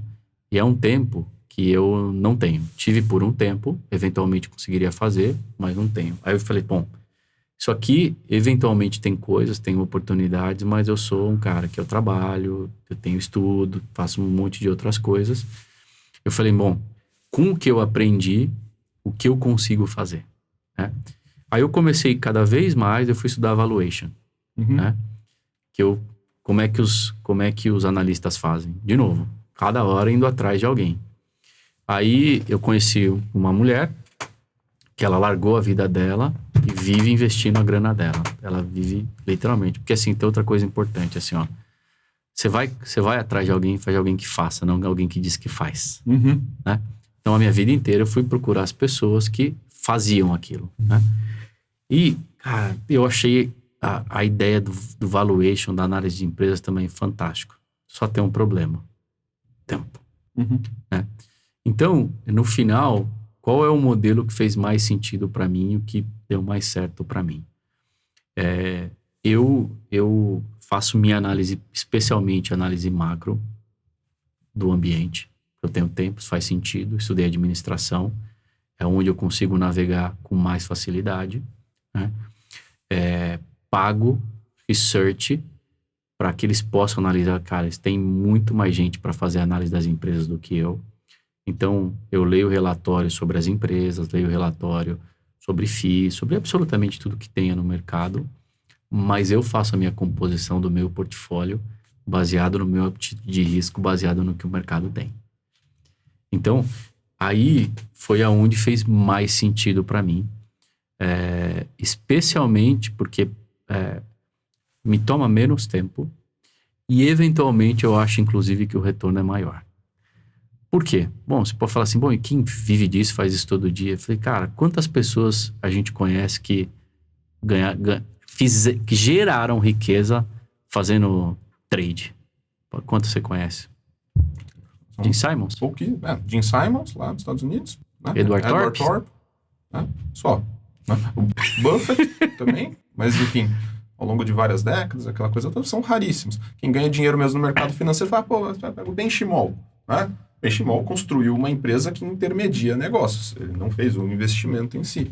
Né? Então, assim, de investimentos mesmo é raríssimo. E vou fazer mais uma pergunta para vocês. Assim, ó, vocês descobriram a fórmula da fórmula da Coca-Cola. Vocês estão ganhando 10% de tranquilidade no mercado financeiro. Você faz o que com essa fórmula? Você vai me dar? Isso aí. Até porque entra na parte de mercados eficientes. Uma vez que você tem um segundo player rodando a mesma coisa, a mesma ideia, acabou a sua vantagem no mercado. E novamente está conectado ao que a gente discutiu até aqui, porque quem está começando habitualmente fica frenético. Né? Compra, vende o tempo inteiro de tudo, às vezes sem conectar um portfólio que faça sentido, né? que se conecte realmente com o próprio perfil. É a primeira coisa que a gente precisa corrigir, assim, quem está começando a estudar investimentos, né? O excesso de atividade, o excesso de esforço sem direção. Exato. Não é? Ele não tem direção, mas ele acha que quanto mais ele se mexer, quanto mais ele comprar, mais ele vender, mais benefício ele tem de colher, sendo que é exatamente o contrário, né? É curioso isso. E tem um aspecto que você colocou que eu acho bastante interessante, acho bastante madura a decisão, que assim, poxa, a minha atividade principal não é mercado financeiro, da grande maioria das pessoas não é também. Então, é mais natural eu terceirizar para quem vive disso, para quem trabalha, né, enfim, respira 24 horas mercado, enfim, faz mais sentido terceirizar. Só que não é um terceirizar de forma leiga. Né? Então, nós defendemos muito isso. Assim, você pode tomar suas decisões em algum determinado nível? Pode.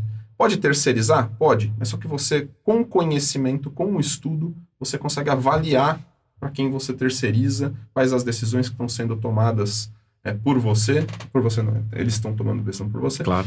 Enfim, então, e você tem ali você tem a determinada consciência de escolha e também a consciência das principais decisões, aquilo que... É que nem você tem ali, mencionou do CEO, tal, enfim, um CEO lá de Israel.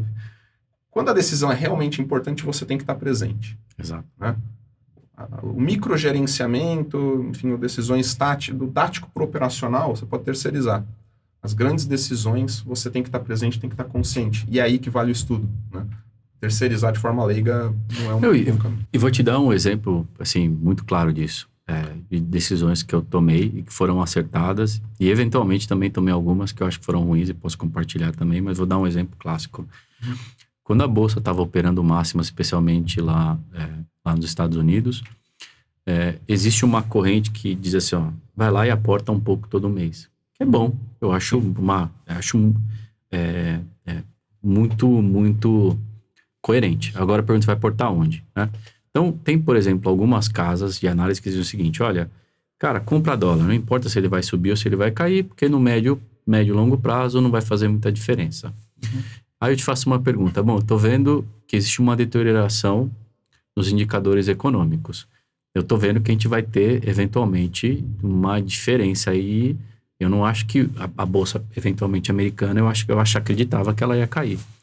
Por que eu vou comprar um VVB11, por exemplo, colocar minha grana atrelada ao dólar, atrelada a empresas que eu acho que vão cair nesse modelo? Decisão é minha. Eu não fiz, esperei cair. Né? Então, você entender mais do que simplesmente executar uma decisão te dá essa capacidade. Né? Bom, aonde, por exemplo, agora, dólar a R$5. R$5 é bom ou ruim? Vale a pena dolarizar ou não? Eu acho que sim. Né? Por quê? Sei lá, eu olho, fiz as minhas análises, acho que faz sentido. Então, você tem a condição de ir lá começar a dolarizar. E aí, você começa a construir um patrimônio e quando você começa a pensar em termos de portfólio, tem um outro grande benefício, que a história é o seguinte. Quando a gente teve os problemas de 2019 e 2020, cara, tudo que era variável caiu muito. Né? Agora, só que o dólar, o que ele fez? Disparou. Se você tem um portfólio, você tem paz de espírito para falar assim, bom, eu perdi de um lado, ganhei de um outro, eu vou recompor isso, porque dado que a economia é cíclica, ela tende a se removimentar em algum momento, né? Então, esse tipo de decisão foi que começou a fazer muito mais sentido para mim. Que tipo de informação e conhecimento, que leitura eu estou tendo do mercado, com que pessoas eu posso trocar para entender qual a visão delas, quais são os cenários possíveis, e aí alocar o meu portfólio. E foi na época que eu ganhei mais dinheiro. Não foi operando que nem um maluco, tendo um montão de robô, 24/7. Todo dia eu acordava e olhava o celular para ver o que aconteceu na madrugada, porque Forex não parava. Sim. Eu vejo que assim, para as pessoas que têm um outro trabalho que não é do mercado financeiro, na maior parte das vezes o que funciona é aquele aporte sistemático, né? O dollar cost averaging, né? Que você vai fazendo ali um pouco por mês, tudo mais, sim. E aí no longo prazo a coisa funciona bem. Mas eu vejo também dessa forma, quando você começa a ter leituras de ciclos econômicos, os ciclos econômicos eles são razoavelmente longos, te dá tempo para aquela pessoa que não tem tanto tempo para o mercado financeiro, dá tempo dela maturar as opiniões. Então, se ela conhece de ciclos de mercado, sabe fazer leituras macro, ela consegue ter ajustes mais precisos. Exato. Né? Então, estou numa baixa aqui do mercado, baixa de ciclo de crédito, baixa de ciclo do mercado de uma maneira geral. O que acontece? Quais são as características? Como é que eu me posiciono? Porque isso aqui é cíclico e vai voltar, né? Vai para o outro lado da balança e depois vai voltar de novo. Isso aí demora anos para acontecer. Então, te dá tempo para maturar opiniões, de mudar, fazer ajustes nos seus aportes, no portfólio, que é basicamente isso que você está comentando aqui, né? Eu vou dar um cenário aqui super realista, um exemplo mega prático desse tema. Cara, quanto é factível uma economia com juros negativos por muito tempo? Uma economia padrão. Eventualmente você pode dizer uma ou outra, mas assim é factível. Brasil, então? Sim, é brincadeira. Sim, não faz sentido. Não faz sentido nenhum. Eu sei que em algum momento esses juros ele vai subir, esse valuation das empresas vão trocar de patamar. Porque tem uma outra coisa aqui, assim, ó. Dinheiro na perpetuidade, cara, é um negócio espantoso. Qualquer número que você bota no Excel, ele vai fazer assim, pau, ele vai voar. Sim, né? Muda demais. Ele muda demais. Então, você tem uma taxa de juros negativa, te dá um valuation X, né? Na perpetuidade. Cara, quando essa taxa de juros voltar, o que vai acontecer com essas empresas? Né? Então, a gente vê historicamente, por exemplo, no Brasil, empresa de varejo sofre, quebra. Historicamente, quantas não existem mais, a gente conhece? Sim. Né? Mesbla, Mapping, sei lá. Né? Então, por quê? Cara, não é fácil lidar no Brasil. Não é fácil lidar com a taxa de juros que a gente tem e é uma certeza, ela precisa ser alta, porque o governo precisa pagar a conta. Sim. Né? Então, eu tomei decisões baseado nisso. Podia estar errado? Claro, podia. Alguém pode falar assim, não, tem, sei lá, alguns países têm taxa negativa há muitos anos. Bem, mas o Brasil se encaixa. Estados Unidos se encaixa. O componente cultural é muito importante, né? A forma como as pessoas consomem, as aspirações mesmo da inflação, enfim, tudo isso é muito importante. É. Mas eu não acredito também nesse patamar de juros negativo. Nós tivemos aí recentemente um cenário um tanto conturbado, né? Muita gente chegou à bolsa no all-time high, tanto aqui no Brasil quanto fora, né? Agora que está popularizando o mercado americano, muita gente entrou na alta, e o problema na interrupção de aporte está justamente que esse cara agora está marcado na alta histórica, né? Então, não tenho devida ciência para avaliar, olha, ok, eu comprei errado, o que eu faço agora? Então, a recorrência, a gente sempre diz que é uma forma de proteção, até que um nível técnico mais adequado seja alcançado e o investidor consiga fazer eventuais manutenções. Mas a gente tem observado isso, né? A Bolsa Americana recebeu uma paulada de brasileiros nos últimos anos. E, porra, antes da pandemia, cara... Cara, e vou te fazer uma pergunta. Esse aí, de novo, método de observação. Não tenho nada contra quem investe lá fora, eu acho isso muito legal. Já investi em empresas americanas, mas eu faço uma pergunta assim: você acha que o nosso mercado está mais barato ou o deles está mais barato, né? Então, isso é papo para 10 horas de discussão. Esse exatamente é o ponto, assim, ó. Quando você vai fazer um investimento fora do país, basicamente você precisa ter uma ideia aí disso, né? Sim. Porque se define se vai mandar o dinheiro lá fora ou aqui dentro. Não é que você vai investir porque alguém falou que investe lá fora, porque assim, todo mundo faz propaganda, né? Teve uma onda enorme, né, o pessoal já tinha esgotado ali a caixinha de produtos nacionais, né, as researches, ou mesmo as corretoras, né? Fala, não, agora, qual que é o novo produto? Vamos estruturar uma plataforma lá fora. Todo mundo, galera, agora a Só parada lá é fora. vender lá fora. Não há sobriedade para criticar os dois lados. Há só a manada normalmente se movimentando. Aí que tá o problema. Exato. E outra coisa, cara, que foi essencial na composição do meu portfólio, em como eu invisto, assim, ó. Qual é o tamanho do meu apetite de risco e qual é o tamanho da minha dor de barriga? Se você me perguntar hoje, eu rezo todo dia para a bolsa parar de 60 mil pontos.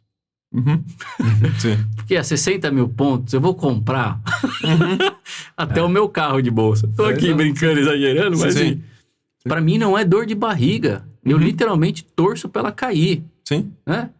Se ela tá subindo, ótimo, entendeu? Então, porque isso está vinculado ao meu apetite de risco. Né? Então, para mim rebalancear, quando tá caro, eu compro um pouco, vou comprando, faço aporte. Para mim, óbvio, essa história faz total sentido. Compro o dólar, então você vai movimentando. Agora, aonde eu faço os grandes ajustes? Quando tem grandes movimentos, né? Perfeito. Caiu muito. Capacidade estratégica, né? Exato. Se qualificando assim. Eu passei um ano e pouco quase não investindo em renda variável, porque eu achei que o cenário estava descolado. Eu não achava que um cenário de juros negativo ia se manter por muito tempo. Eu vendo a bolsa assim, ó, subindo. E aí tem aquele termo famoso, né? O medo de ficar fora agora, né? Não, para mim tá tranquilo. Eu preciso ganhar esse jogo no longo prazo, não é no curto. Perfeito. Beleza, bom, vou só fazer o direcionamento aqui para o encerramento, né, do nosso evento hoje. Cassiano, eu queria que você fizesse aquele resumo, né, de o que o Cassiano daria de conselho para os mais jovens, né, o Cassiano de hoje, né, com a experiência que você tem, para os mais jovens e também para aqueles que não são aqueles mais jovens, aqueles que já estão em meia idade e tudo mais, que estão vislumbrando ainda as oportunidades, o que a vida ainda pode dar de upside, né? Então, se tem diferença desses conselhos, né, dos mais jovens para os não tão mais jovens, né? Então, é isso aí. Não, total. Tem completamente diferença. Para quem é jovem e aí vale mesmo para quem é mais velho, se você não tem muita renda, você precisa se concentrar em ter um planejamento financeiro adequado. Né? Primeira coisa. E ter uma estratégia de como você pode fazer para gerar renda. Né? Porque no final do dia, o que vai te permitir gerir um patrimônio é ter patrimônio. Né? Então, vamos lá, 10% de 1 milhão, já é 100 pau, 10% de 10 já é 1 milhão. Então, assim, você vai estar onde nessa ponta? Então, se concentre, principalmente os jovens, em gerar patrimônio. Se você é mais velho e ainda não tem um patrimônio, cara, que skills eu preciso, que tipo de competência eu preciso fazer para começar a gerar patrimônio. Né? E E o importante, assim, eu tinha um amigo que ele me falou uma frase, eu tinha 18 anos, nunca esqueci. A gente é rico pelo dinheiro que a gente tem, não pelo dinheiro que a gente gasta. Eu falei, é verdade, porque a gente tá vendo o que as pessoas gastam, a gente não tá vendo quanto ela tem no banco. Sim. Né? Então, eventualmente, a gente quebrada. Quantas pessoas públicas a gente não conhece que pareciam ser ricas e estavam quebradas, né? Então, não joga pra torcida. Esse é um jogo solitário. Eu falo que jogo solitário você precisa acreditar em você, ter confiança em você, ser autoconfiante. Você não precisa ter o tênis mais caro, não precisa ter esse tipo de dispêndio. Você pode usar essa grana para investir. Tá? E depois, mais velho, cara, conhecer de finanças é básico. Assim, a gente deveria aprender isso no ginásio, assim, sei lá. Sim. Porque são competências... É como inteligência emocional, trabalhar o intelecto. Não dá para... Não é uma opção, entendeu? Eu não gosto. Pô, eu também não gosto. Entendeu? Mas eu gosto quando eu faço a coisa e a coisa vai bem. Né? Então, é só mudar o olhar. É um pouco de trade-off, né? Pô, eu quero ser rico sem entender de finanças? Não dá. Eu quero ter as oportunidades que o mundo dá sem entender de inglês lá? Você não gostava de inglês também? Não dá. Não dá. É uma impossibilidade. Hoje é uma impossibilidade. Ou aproveita a impossibilidade e restrição e cria uma coisa nova, que não tem ainda. Então, eu acho que principalmente, eu diria aí, muito para o jovem, uma coisa que de uma certa forma me preocupa é essa história de que as pessoas querem fazer o que amam. Né? Existe uma supervalorização, aparentemente, as pessoas veem as pessoas na internet fazendo tudo que aparentemente gostam, mas não vem um esforço, cara, que tá por trás. Né? E muitas vezes esse esforço não é gostoso. Né? Se a pessoa está fazendo o que ama hoje, ela já comeu muita grama para chegar lá. E mesmo se está fazendo o que ama, muitas vezes ainda tem toda aquela parte que não aparece, né? Que ela ainda tem que pagar. Né? É a conta que ela ainda tem que pagar para fazer aquilo que ama. Que as pessoas não veem é que, na verdade, e que quando você paga o preço, quando você paga esse ticket, até o que você ama tem mais valor. Sim. Porque, pra eu fazer isso, cara, eu fiz isso aqui, eu fiz isso, agora eu posso fazer isso aqui. Não é amor só pela atividade em si, né? Mas pela conquista que você teve para chegar lá, né? Exato. Então, e existe uma percepção de que o mundo é muito fácil hoje em dia, né? Porque hoje, se a gente parar pra pensar, tem 20 anos de abundância, né? Eu lembro, eu era muito pequeno, mas remarcação a mercado... em juros absurdos. A gente vive hoje num mundo, cara, que assim, é muito tranquilo. Né? Então, me parece que ele é fácil, mas eventualmente a gente vai ter momentos mais duros, né?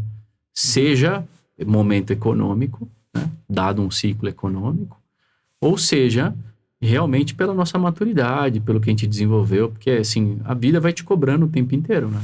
Sim. Aí, cara, citando também o Taleb, iludidos pelo acaso, né? Você precisa estar pronto para a sorte, né? Porque muito da vida é sorte, cara. Né? As coisas, elas são construídas, as oportunidades, elas vão aparecer o tempo inteiro. Então, que isso a gente chama de sorte, né? Mas que... Então, eu sei que um pedaço é a competência daquilo que eu estava pronto, que eu me preparei. Sei que um pedaço eu tive sorte. E tudo bem, porque eu não controlo tudo. Sim.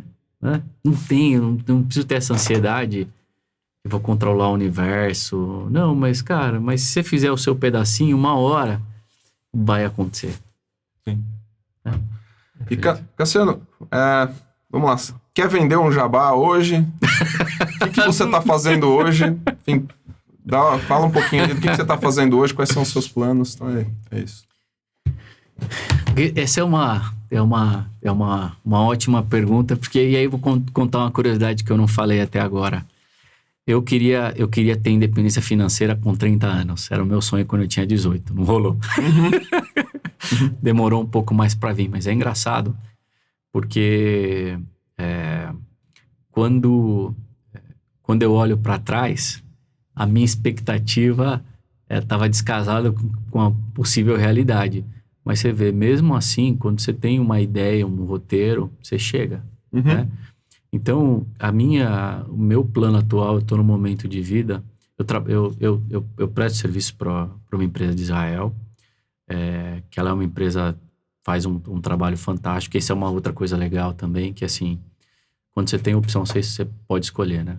Então, você trabalhar com gente em algum momento que você admira, com que você gosta, cara, você levanta, né? Para mim, nenhum dia é um esforço levantar para trabalhar, né? Mas, ao mesmo tempo, eu tô ficando mais velho e eu tenho refletido muito sobre o que eu quero fazer, né? Se eu vou continuar fazendo o que eu faço, se eu não vou fazer. Mas essa é a beleza da história dessa independência. Isso para mim que é independência, né? Não existe liberdade completa, mas, ao mesmo tempo, eu vejo no mercado hoje tanta oportunidade na área de ciência de dados. Eu acho um negócio assim... se eu pudesse emprestar minha visão para as pessoas, eu acho que elas iam ficar tão malucas quanto eu. Então, eu acho que tem oportunidade, tem espaço aí no mercado brasileiro, especialmente para explorar análise de dados de alto nível, inteligência artificial, machine learning, porque as empresas estão gerando dados e dados e dados. Não fazem nada com esses dados, absolutamente nada. A maior parte das pessoas, embora repitam os conceitos, não tem conhecimento. Então, até se você me perguntar se tem afinidade, quem tem afinidade é uma área em mega expansão. E é um negócio que, por exemplo, a empresa que eu trabalho hoje, ela usa comportamento. A forma como você segura o celular, como você toca, o tamanho do seu dedo, te ajuda a definir se é você que está usando o teu aplicativo bancário.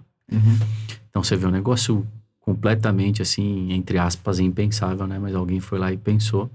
E tem 1 milhão dessas outras coisas que estão aí disponíveis para a gente fazer, que tem dinheiro na mesa, né? Sim, tem as coisas, por exemplo, que Israel já faz muito bem, trabalha muito bem com dados que você está trazendo, e tem muita coisa que muitas vezes não tem produto pronto e você tem que trabalhar local, tem que trabalhar customizado, muito customizado. E aí é o espaço que tem no Brasil para trabalhar com ciência de dados. Exato. Então tem um espaço gigante, tem bastante gente, tem até me procurado e conversado, porque, cara, a gente precisa ocupar esses espaços, né? A gente estava falando sobre como o Brasil é carente de tecnologia. Cara, a gente perde boa parte da nossa produção, vou falar até de commodity, por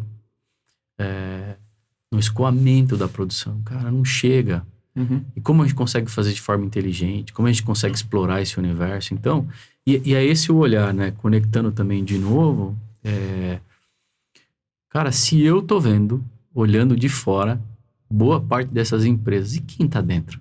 A pergunta que eu me faço talvez para várias dessas pessoas que estão ouvindo a gente agora, pensar assim, ó, eu tô de fora, vendo esse carrilhão de oportunidades e querendo explorar, gerar riqueza e consumir um pedaço disso. Mas as pessoas que estão dentro das empresas, elas não podem gerar essa riqueza. Sim. Enfim, deveriam estar vendo. Bem, então... Eu tenho uma pergunta. Tem? Então vamos lá. Um livro. Dica um livro pro pessoal que escuta a gente, eles sempre pedem, né? Tem um que assim, eu já... Pra representar o Cassiano. Tem um que eu escolhi um, tá? Tem um que eu anotei aqui, que é aquele do Viktor Frankl, né? Em Busca de Sentido. Mas esse eu já anotei, já citou aí, mas manda aí. Já escolhi um, aquele que tá no topo do pódio. Cara, eu vou citar um livro aqui que tem menos a ver com o mercado financeiro, mas é o tipo de coisa que moldou minha personalidade. Meu livro favorito é um livro japonês chamado Musashi.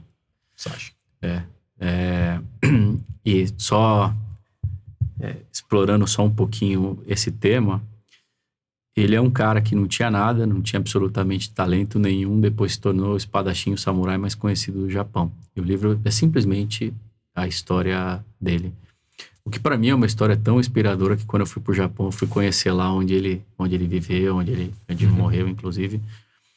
Mas tem muito a ver com essa história da percepção do mundo. Porque ele começa num ponto e vai parar num outro lugar.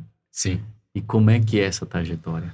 Então, para mim, é um negócio que me mudou. E uma história curiosa falando também, tem até um pouco dessa história da disciplina. O livro foi escrito por tirinhas no jornal. O cara escrevia, sei lá quantos anos levou para terminar de escrever. A gente olha no Japão, assim, quem é pai deve ter ouvido falar do Naruto, cara, desenho de 15 anos. Então, é essa mentalidade de longo prazo. Perfeito. Excelente recomendação. Obrigado por isso. Legal. Bom, então, acho que hoje nós tivemos aí um belíssimo bate-papo com o Cassiano. Eu vejo que nós temos 3 maneiras principais de aprender. Uma é por reflexão, a outra é por imitação e a outra é pela experiência, né? Eu acho que hoje a gente teve oportunidade, nós aqui, né, os nossos ouvintes tiveram oportunidade de aprender por reflexão em cima de tudo aquilo que foi discutido e por imitação, né, em cima de exemplos bem-sucedidos, né, inclusive que não são bem-sucedidos sempre, mas tem os percalços também, mas como enfrentar, inclusive, esses percalços, mas são exemplos bem-sucedidos nesse sentido. De uma maneira a tentar evitar o terceiro, né? Aprender pela experiência, né? Então é isso. E vejo, novamente, o Cassiano é um grande representante da maioria, né? Então, um cara que não é do mercado financeiro, mas que tem ali, criou a sua independência financeira e atuando em vários dos pilares que a gente defende aqui, né? Que é geração de renda ativa, ou seja, ninguém fica rico só com investimento. Aí gestão de patrimônio, como é que você otimiza isso, o patrimônio ao longo do tempo, né? Cara atento a tendências, porque é onde a coisa pode mudar, né? E, principalmente, ali, amparado em soft skills, né? O cara que sabe que para chegar onde quer chegar, precisa se desenvolver como ser humano, como profissional, enfim, em diversas dimensões, né? Então, esse é o meu resumo para hoje. Guilhermão, quer dar suas palavras finais? Com certeza. Obrigado por ter vindo, Cassiano. Realmente, assim, uma história exemplar, inspiradora. É uma honra ter você aqui. Parabéns por tudo que você construiu. E vai construir muito ainda, né? Com certeza. E obrigado de verdade. E para você que tá ouvindo a gente, né? Se quiser dar umas palavrinhas finais, Cassiano, antes da gente encerrar. Eu quero agradecer. Se saiba que a recíproca é verdadeira. A gente falou bastante de mim, até um pouco diferente para mim, porque eu aprendi a vida inteira a olhar para os outros, né? E aprender. Eu acho que o trabalho que vocês estão fazendo é um trabalho incrível. Eu conheço um pouco da trajetória de vocês e vejo que o nível de educação que vocês trazem é um nível de educação de alto nível que eu vejo muito pouco aqui no Brasil, porque a gente está falando assim, ó, do que é real, o que funciona, né? Então, assim, eu agradeço novamente e parabenizo o trabalho de vocês, assim, que é de fato fora da curva, tá? Perfeito, obrigado. Vamos falar das mídias sociais, onde te encontrar, Cassiano? Meu LinkedIn é o caminho mais comum, Cassiano Cavalcante. Não tem muitos lá. Acho que esse é o caminho. É o principal, né? É o principal. A tua exposição em rede social é mais no LinkedIn mesmo. É mais no LinkedIn mesmo. E se alguém quiser me mandar algum e-mail, alguma coisa, meu e-mail também é fácil, é cassiano.cavalcante@gmail.com. Meu pessoal, claro. Tô super à disposição aí. Não, bacana. Feito. Legal. É isso, a Findocs está no Instagram também, vocês sabem, caso queiram seguir por lá, é o nosso headquarter. Nós temos um canal também no Telegram, tá? Findocs Oficial. E os nossos pessoais, então nosso Insta pessoal também que está entrando em ativa agora, vocês encontram a gente pelo nome e sobrenome lá tranquilamente. Guilherme Salvador e Rodrigo Tonieri. Tudo bem? É isso? É isso aí, perfeito. Então, valeu pessoal, obrigado por terem assistido e um abraço a todos vocês. Valeu. Tchau. Valeu.